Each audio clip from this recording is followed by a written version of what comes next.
si Rizik Syihab yang melakukan himbauan kepada para mukibul, makipul untuk melihat diskusi live streaming tersebut yang diselenggarakan oleh, ya Anda jawab siapa yang menyelenggarakan dan siapa orang yang datang, ya Anda bisa tebak siapa orang-orang itu, orang-orang yang menyebalkan. Ha ha ha ha ha.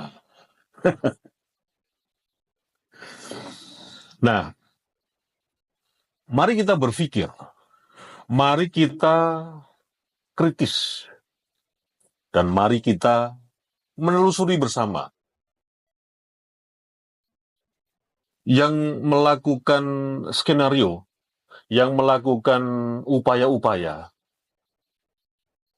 bagaimana diskusi di UIN Walisongo itu gagal, itu sebetulnya targetnya apa?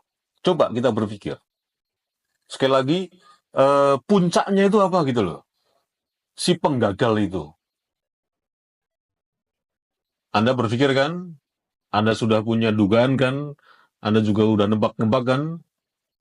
Tapi ya jejak digital pun juga akhirnya bisa menyimpulkan mungkin tebakan Anda, mungkin duga-dugaan Anda, mungkin kesimpulan Anda, ya.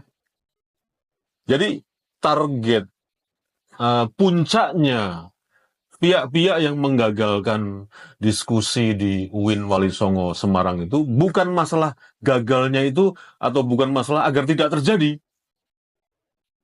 tapi fokusnya adalah mengalihkan massa, mengalihkan perhatian publik agar nonton diskusi yang beberapa saat yang lalu live streaming yang diduga itu dilakukan oleh para penjegal-jegal diskusi di UIN Walisongo itu.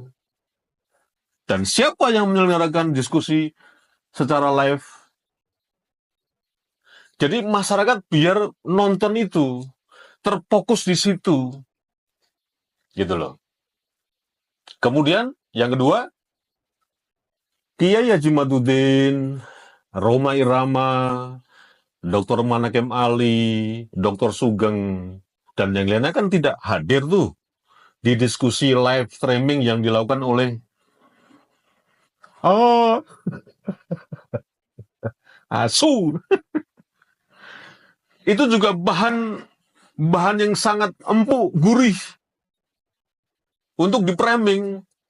Siapa yang mempraming? Yang mukibul-mukibulnya atas perintah Balawi bahwa inilah sebenarnya pembuat tesis pembegal nasab yang sebenarnya. Al-Kaburi sejati. Framingnya seperti itu. Jadi bisa memframing pembegal nasab, tesis abal-abal.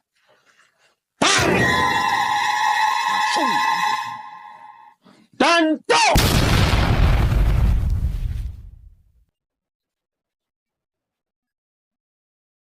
itu yang menjadi target para pembatal, para penjegal, yang akhirnya harapan masyarakat, harapan netizen yang ditunggu-tunggu agar diskusi ilmiah, ya, yang ketiga kali,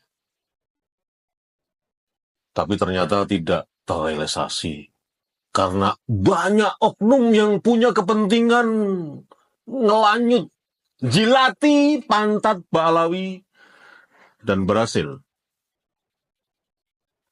menggagalkan diskusi ilmiah UIN Walisongo Semarang.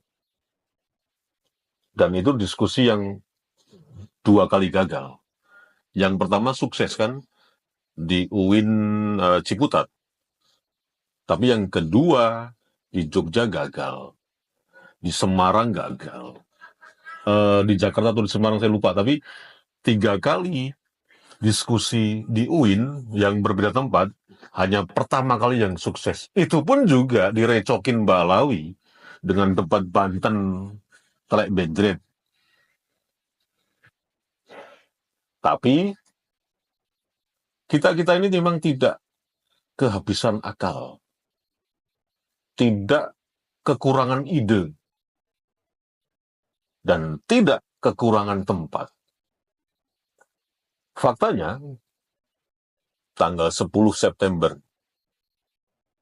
kita juga akan mengadakan diskusi yang serupa, dan yang bisa mengakomodir, dan yang bisa menerima dengan bijaksana.